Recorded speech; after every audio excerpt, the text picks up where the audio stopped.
of 2023, and I'm going to call this meeting to order.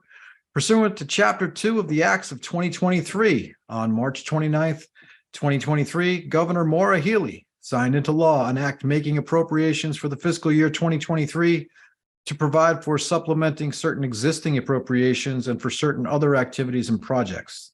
This act includes an extension until March 31st of 2025 with remote meeting provisions. This meeting will be conducted by remote participation from the board, and I'm granting permission to Westwood Media Center to record this meeting and asking, is there anyone else in attendance who is looking to record the meeting? I see a hand raised from our town moderator, Jim O'Sullivan. Jim, do you have a question that you'd like to bring forward? Can we promote Jim? Or Jim, do you want to put that into the Q&A, one or the other? There we go. I just brought him in. Welcome, Jim. You had a question? You may be muted. No, thanks, Mr. Chair. I just want to let you know I'm here. Oh, That's welcome. Thank you very much. All right. Okay, we're going to jump into the chair's update, and I've got an update on the annual town election, which everybody should know is April 25th, Tuesday, April 25th. There are several important dates related to this. April 14th is the last day to register new voters for the election and for both the election and the annual town meeting. In-person registration is until 5 p.m. on the 14th at the town clerk's office at Town Hall, or online until 11:59 p.m. The last day to apply for absentee or vote by mail is April 18th by 5 p.m. Also on April 18th is the last day to post the warrant for the annual town election and annual town meeting.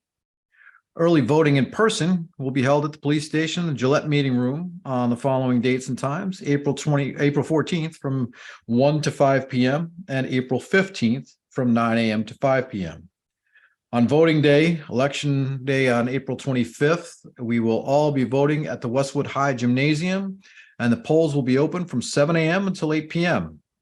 And any questions, you're encouraged to visit the town website for more information regarding the annual town election.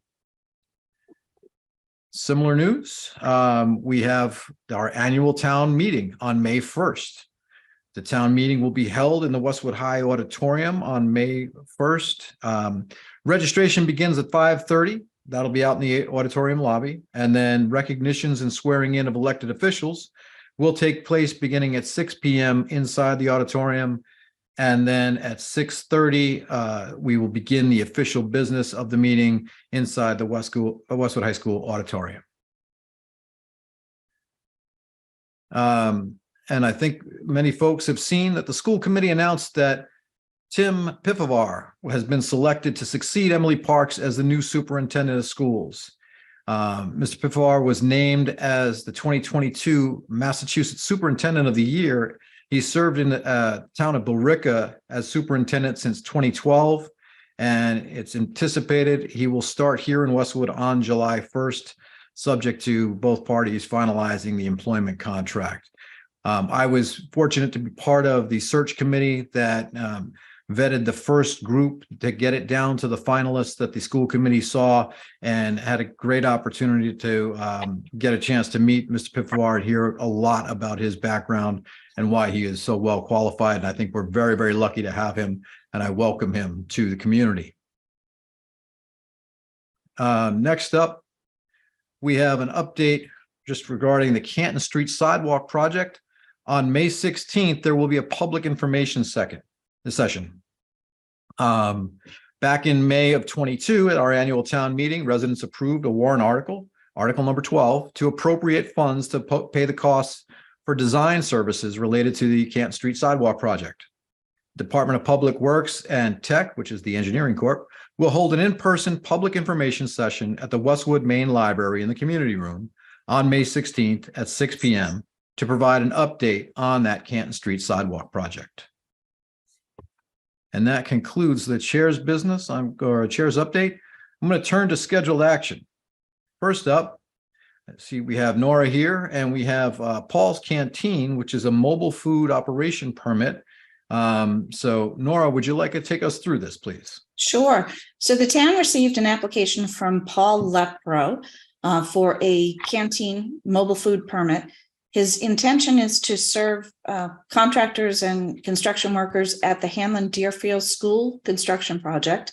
He was invited by Nick Brait, the building superintendent there. And in Westwood, you're required to get a mobile food permit before you can go around and set up your truck in any location. If it's more than just a single day, in which case you could get a temporary food permit. So what Mr. Lepro is looking to do is set up a mobile food truck throughout the duration of the remainder of the construction project for the Hanlon and Deerfield Elementary School, or the new Pine Hill Elementary School. And he would also like to eventually expand to other construction sites in Westwood and possibly to other businesses. So Paul currently has relationships in Norwood and in Canton. I believe he's working at the Canton at a construction site, the Top Golf construction site. He also works at the Bach car dealerships in Norwood, where he brings his truck during certain times of the day. He offers deli sandwiches, pizza, chicken nuggets, breakfast sandwiches, muffins, cookies, and cold drinks. And he would like to do the same thing that he does in Canton and in Norwood in Westwood, starting with the one site, the construction site on the Pine Hill School, and then possibly expanding to other sites. So the request is for the board to consider granting a mobile food license to Paul's Canteen to allow them to begin with the work at the Pine Hill School. And if there are other suitable sites, to require the town administrator to review those potential additional sites and grant approval from those as they come up. Now, I also mentioned there are two waivers that are requested. The first is a waiver of specific locations and times. Paul states that he would like to operate between 6 a.m. and 6 p.m. Monday through Saturday, probably fairly infrequently on Saturday. And probably actually most of his work would be before 3 p.m., between 6 a.m. and 3 p.m. But he wants the license to go for those extended times. And those would be the times at any construction site. So beginning at the Pine Hill. If there was other locations that were approved down the line, he would submit the locations and the times to the town administrator for those. So rather than submit a schedule ahead of time, not knowing quite where he'd end up, he'd like to do that one step at a time. And the other request he's putting in is for a waiver of the requirements that there be availability of flushable toilets for the employees of the canteen. And the reason for this is that when they operate on construction sites, they really only have porta potties that they can access, but they do have running water on the truck and hand washing facilities, and all employees would be required to wash their hands before they work. If he does develop a relationship with a brick and mortar facility somewhere in Westwood, then he would obtain permission to use the flushable toilets, restroom facilities at the brick and mortar facility, but that's just not an option at construction sites. Very good. And Any questions? I assume that none of the locations that he's proposing would be near any of our current permanent purveyors. So that's the recommendation, that the mobile food permits are really only permitted in Westwood to serve areas where there aren't convenient food establishments already. So we'd ask that you avoid the locations in town that already have brick and mortar food suppliers. Very good. Any questions from my colleagues?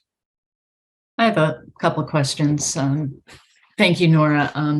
And first of all, just a comment, which is that I understand the contractors have used Paul's Canteen on past projects, and that very often what he is selling in demand are drinks, whether it be Gatorade, water, or coffee. And I think as we think about the approaching warmer months, it's a good idea that our workers out there, the folks who are working on the school, are well hydrated. Just a couple of questions, Nora. Any history of any complaints as to Paul's Canteen? No, he is licensed with the state. We haven't received any complaints at all in the areas that he currently operates. He also, I should mention, he also operated in Sharon when they were constructing a new high school. Great. And just to clarify, the truck, when it arrives on site, is going to be going to the back of the site such that the truck is not going to be a distraction for the kids at the existing school. We can make sure that that's a condition. Okay. And am I correct in assuming that the meals tax does not apply to the mobile food truck? That may be more of a question for Stephanie. It's my understanding that it doesn't, but I defer to Stephanie on that. I don't know the answer to that, but I can look into it and get back to you. Great. Thank you very much. The benefit, the reason that Brait would like to have a truck come to their site is that it takes so long for the workers to leave, to get what they need and to come back. And they think they can keep a better schedule by keeping all the workers on site. Yeah. And we want them to be fed and hydrated. Michael, any questions? I guess, Nora, my only question is 6 to 6. Most construction sites are done by 3, maybe the latest 4. Mhm. Why till 6? Any idea? I think that's so that in the event they have a long scheduled construction item. So for instance, there's some type of specialty. It may have occurred in the past for this project when they were putting up the steel. There might have been periods of time where they worked a longer day to make sure they could get down the chunk of work they were working on. There may be something else that they'll be working on this, whether it's plastering or something else that would require workers to stay longer. And he wants the ability to be able to serve them until they leave for the Yeah, I day. think an example. Mike, my understanding is at times when they've had to pour floors, they go into the evening. Mhm. Okay. That's right. Okay. And sometimes on Saturday as well. So that's why he's asking for Saturday hours, though they will be very infrequent. Okay. If there are no further questions, I would entertain a motion. Okay. I move that select board grant waivers of section 4.3.2-3 and 4.3.2-6 of the select board's mobile food truck regulations to approve a mobile food operation permit for Paul's Canteen, pending the issuance of a mobile food truck permit from the health department, with the condition that Paul's Canteen is only allowed to serve to the Hanlon Deerfield School construction site unless Mr. Lepro obtains prior approval from the town administrator to serve any additional locations in Westwood, which shall not include the locations in the immediate vicinity of University Station core retail area, the Good Plaza, the Stagecoach Plaza, Westwood Plaza, Lambert's Plaza, or Islington Center. In addition, for the electronic signatures of the select board to be affixed to the mobile food operations permit. I second that. Okay, roll call vote. Ms. LeBlanc Cummings, Aye. Mr. Walsh, Aye. and I vote aye as well. Thank you. Absolutely. Thank you, Nora. Thanks, Nora. Next up on the scheduled action is discussion regarding the quorum for town meeting. We are discussing reducing the quorum for the 2023 annual town meeting per chapter 2 of the Acts of 2023. Chris, is this something you want to take the lead on, Pat, or is Dottie with us? All three. All three. Who wants to take the lead on I think that? we can certainly start with Pat. So we have the ability, because of recent legislation, to reduce the quorum, something we've done 2 out of the last 3 years. We can't vote on it tonight. You must post for 7 days before the vote. So all you can do tonight is indicate whether or not it's something you're interested in discussing at the April 26th select board meeting. So if you're interested in having that discussion, we'll get it posted and we can have that discussion. Or if you're not interested in it, we don't have to do it. Okay. Mr. Chair, we do have the town moderator and the town clerk here as well to answer any questions the boards may have. But what we've done in the past and what we said in the past is we're just lowering the floor. We are not capping the number of attendees. That's right. That's right. It's a floor, not a ceiling. Anyone who wants to attend can still attend. And that has not impeded us in any way, and we've not come anywhere near what the original quorum requirement was. 175. Right. What we've reduced it to The 2 times we've done it is 45, which is approximately 25% of 175. The statutes allow us to go all the way down to 10%. We chose not to do that. Right. Okay. I have no problem talking about that and voting on that at our April 26th meeting, but I would be interested to hear from my colleagues. Michael, you got any point of view on it? Yeah, sure. I'll jump in, Mary, if you don't mind. So Dottie, the last 2 times we did it, we reduced the quorum, but how many people actually showed up to town meeting the last 2 times we reduced? It might have been 3 times we reduced the quorum. You're on mute, Dottie, sorry.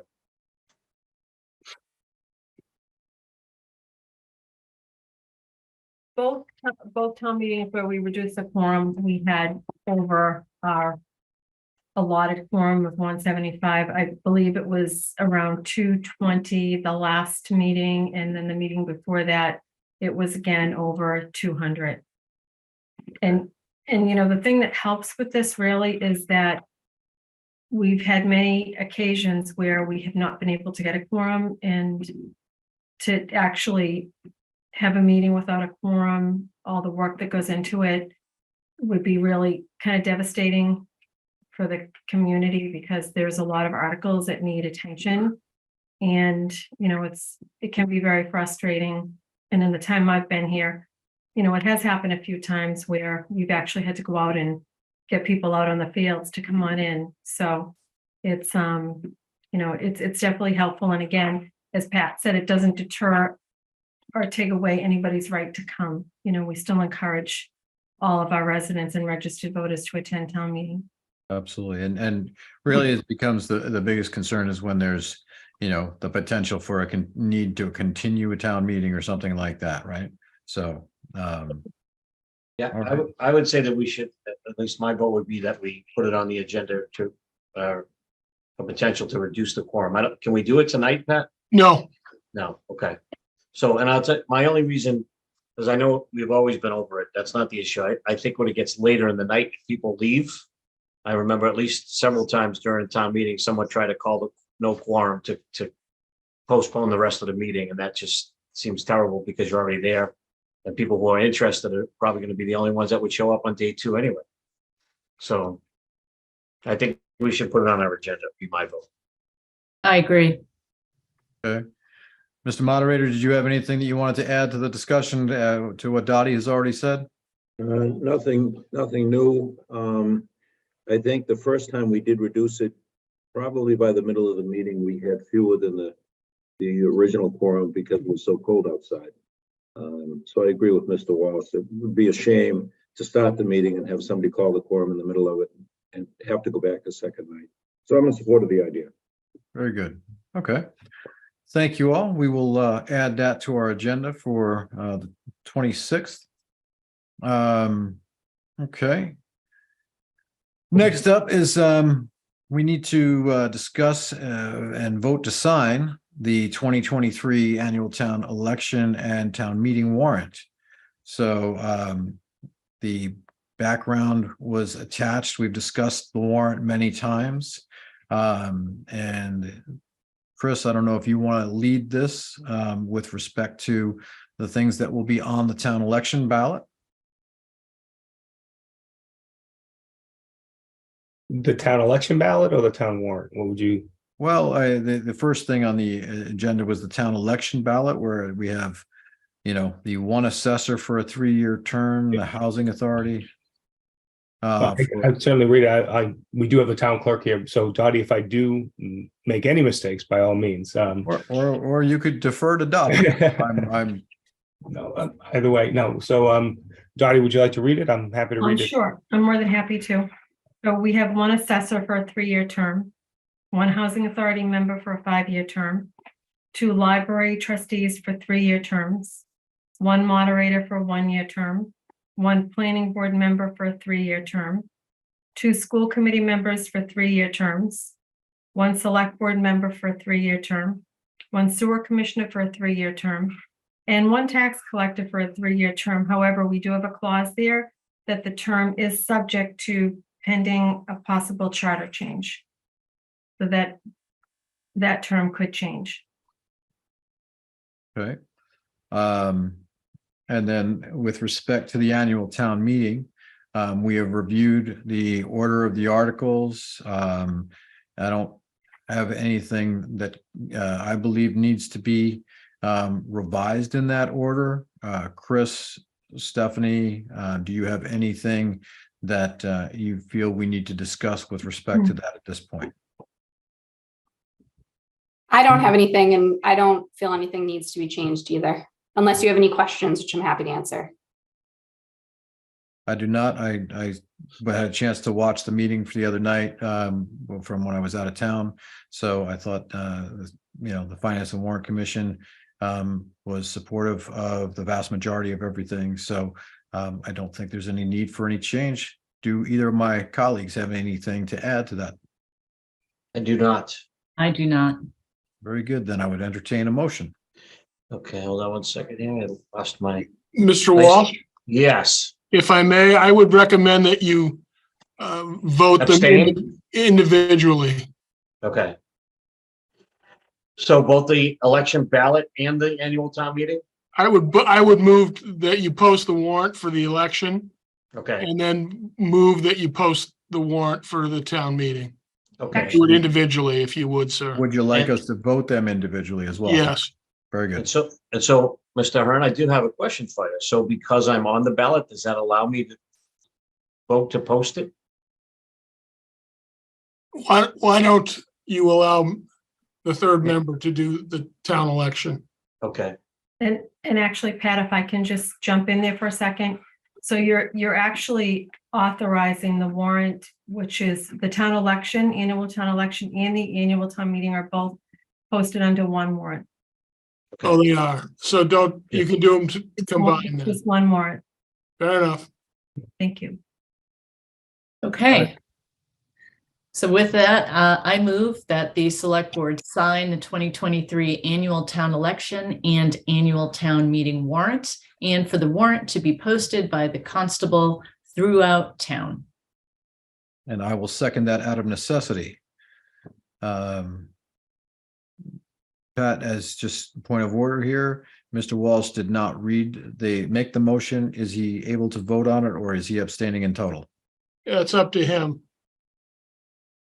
I will, yeah, I'll abstain just for clarity. Very good. Very Thank you, good. Michael. All right, so roll call vote. Ms. LeBlanc Cummings, Aye. Mr. Walsh is abstaining, and I vote aye as well. Okay, thank you. Thanks, Dottie. Thank you. Thank you. And I think we have Nora back here for one more time. And this is to extend the temporary outdoor seating approvals. And this was Yes. just extended by the governor as well, correct? It was. Yes, so back in June of 2020, when the governor first granted permission for outdoor seating for businesses that had alcohol licenses without going through the lengthy process of amending those licenses, the board granted three applications, two for alcohol licenses, one for a CV license for outdoor seating. They went to Chiara Bistro, to the Toast Office, and to BB's Cafe. And as those licenses were renewed year after year, and the governor granted further extensions, the board made their licenses subject to those further extensions. The last extension was to have expired on April 1st, 2023. And so the board's licenses for these three businesses allow outdoor seating until that expiration. On March 29th, Governor Healy signed a further extension, and this time that extension goes through April 1st, 2024. So the select board tonight is being asked to extend the two alcohol licenses for Chiara Bistro and the Toast Office, and to extend the BB's Cafe Common Vittler's license to allow outdoor seating through April 1st, 2024. I'll just point out that in the meantime, BB's Cafe went and got the approvals it needs for permanent outdoor seating from the planning board, and they will be coming back to you shortly to ask for a permanent change to their CV license. But this will allow them to continue serving outdoors prior to coming back to the select board, and it will allow both Chiara Bistro and Toast Office to reestablish their outdoor seating areas. Very good questions from either of my colleagues on this. No, Nope, happy to help. All right, let's make a motion. So I move the select board extend the temporary seating approvals for BB's Cafe, Gara, and the Toast Office until April 1st of 2024 per the acts making appropriations for fiscal year 2023 signed into law on March 29th, 2023. I second that. Okay, roll call vote. Ms. LeBlanc Cummings, Aye. Mr. Walsh, Aye. and I vote aye as well. Thank Look you very forward to much. seeing people enjoying the outdoor dining. Thanks, Nora. Okay, that concludes our scheduled action. We're now moving into the new business portion of the agenda. And I believe we have Chris here to give us an update with respect to the United Food and Commercial Workers Union. Yes, Mr. Chair, thank you very much. And Molly Keene, our Assistant Town Administrator, Director of Human Resources, is also here to talk about the details. But we're very happy to present a recommendation to the board for a 3-year contract, a 3-year agreement with our DPW employees that will include fiscal years 24, 25, and 26. I'm going to ask Molly if she can just briefly talk about some of the highlights of this agreement. I do want to emphasize that I feel that the negotiating team for the DPW as well as the town certainly continued to work well together, having conversation to reach this agreement. Very good. Welcome, Molly. Give us some details. Yeah, just the high level, the union and the town's negotiating teams met a number of times over the winter of 2023. This is a 3-year deal for 24, 25, 26. Highlights include documenting a lot of practices that are in place at the DPW but have never been formally memorialized in a collective bargaining agreement. Things like how are licenses reimbursed, how are jobs posted, different things like that. This agreement extends the probationary period for new employees from 6 months to 9 months, and in some cases 12 months. It includes GPS in all town-owned vehicles and the introduction of a payroll clock. In terms of economics, in FY24, we've created a new wage table for the unit, and then a 2% base wage adjustment in 25, and then again in FY26. Which is within our sustainability target. So the union membership ratified this agreement last Monday, and we're hoping that the board does so tonight. Very good. Thank you very much. Questions from either Michael or Marianne? I don't have any. No. Very good. I entertain a motion. So I move the select board sign the memorandum of agreement between the town of Westwood and the United Food and Commercial Workers Union, Local 1445, for fiscal year 24 through fiscal year 26. I second that. All right, roll call vote. Ms. LeBlanc Cummings, Aye. Mr. Walsh, Aye. and I vote aye as well. And that concludes new business. We have some minutes to approve from our March 27th meeting. I reviewed them. I had no questions or concerns there. Did anyone have any other changes to those regular meeting minutes? No. No. Okay, then I would entertain a motion. I move approval of the select board regular meeting minutes of March 27th, 2023 as written. I second that. All right, roll call vote. Ms. LeBlanc Cummings, Aye. Mr. Walsh, Aye. and I vote aye as well. That concludes our regularly scheduled business. And I don't, looking here, do I see any questions in the Q&A? I do not. And with that, we are going to be going into executive session. Mr. Chairman, do you want to ask if there's any questions from the press? I can ask if there are any questions from the press. I don't see any press in attendance, but are there any questions from the press? Seeing none. Oh, there's a question has popped into the Q&A. Kathy Sullivan of 283 Farm Lane. I emailed the select board to request that the Westwood Fire Department operational study be placed on the 4-3 agenda, and I did not receive a reply. Will you put these on the agenda for your next meeting on April 26th? The last time we discussed this, the chief said that they would not be ready for the discussion till late May.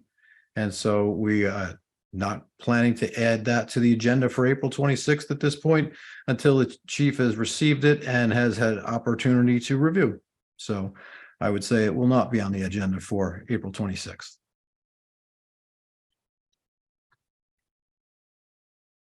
Okay.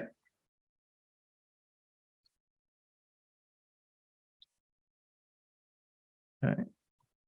And with that, we will be going into executive session to discuss one issue pursuant to general law, chapter 30A, section 21A6, to discuss strategy with respect to the purchase, exchange, lease, or value of real property. To disclose any further information would have a detrimental effect on the governing body and a detrimental effect on the position of the governing body if discussed in open session. We will not be returning to open session tonight. There's another question, Mr. One Chairman. more question, Mr. Chair. Okay. Fran Fusco of 20 Pine Lane. Is there money in the proposed fiscal year 24 budget to fully implement the recommendations from the from the WFD operational budget? I'm assuming that means the operational study that we don't have yet. So hard to say that there are to fully implement those recommendations. So I would say there is money in for plans for collective bargaining, but I don't believe there's how long's a piece of string? We don't know what's in the report yet. So Chris, anything to add to that? No, Mr. Chair, that's correct. We don't have the operational study, so we did not have any funds put in to fully implement the study yet. Correct. Okay. So, do I have a motion to move to close the open session and move into executive session? So I move that we go into executive session for the aforementioned one reason. I second that. Okay, roll call vote. Ms. LeBlanc Cummings, Aye. Mr. Walsh, Aye. and I vote aye as well. Thank you, everyone. We'll see you back here on the 26th.